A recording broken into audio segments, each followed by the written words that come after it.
Systems designed to protect the elderly and gravely disabled are currently under severe stress across Northern California. Adult protective services and public guardian offices are struggling with underfunding and high vacancy rates, creating unmanageable caseloads for the remaining staff. This administrative decline is colliding with a measurable surge in complex financial exploitation targeting regional demographics.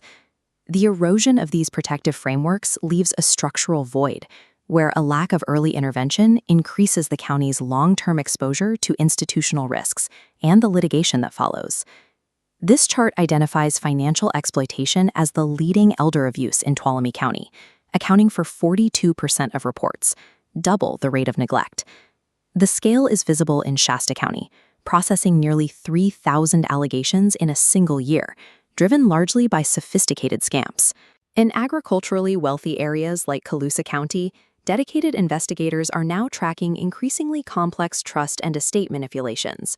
Conversely, in Siskiyou County, the risk centers on predatory corporate mobile home park operators who trap seniors and long-term leases to strip their remaining fixed income assets.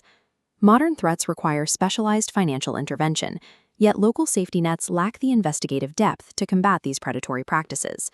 This timeline illustrates the processing bottleneck in Glenn County, where establishing a necessary conservatorship takes between 6 and 8 weeks. Because the system cannot provide an emergency response, vulnerable adults often remain in dangerous settings or default to hospital emergency rooms while the investigation proceeds. Oversight resources are similarly diluted. Plumas County currently shares a single long-term care ombudsman with 4 other vast Northern California counties.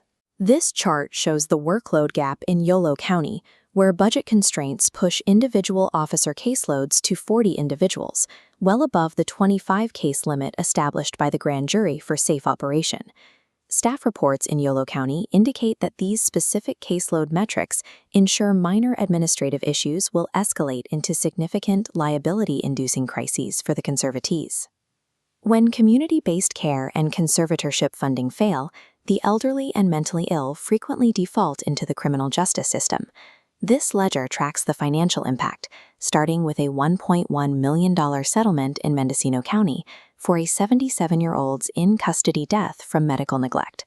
In Shasta County, a $228,500 state hospital bed deficit forced the district attorney to litigate against the public guardian.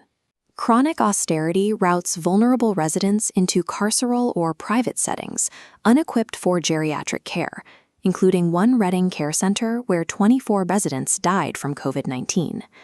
Budgetary reductions in social services act as a risk transfer mechanism, shifting potential costs from administrative oversight to the county's liability insurance pools.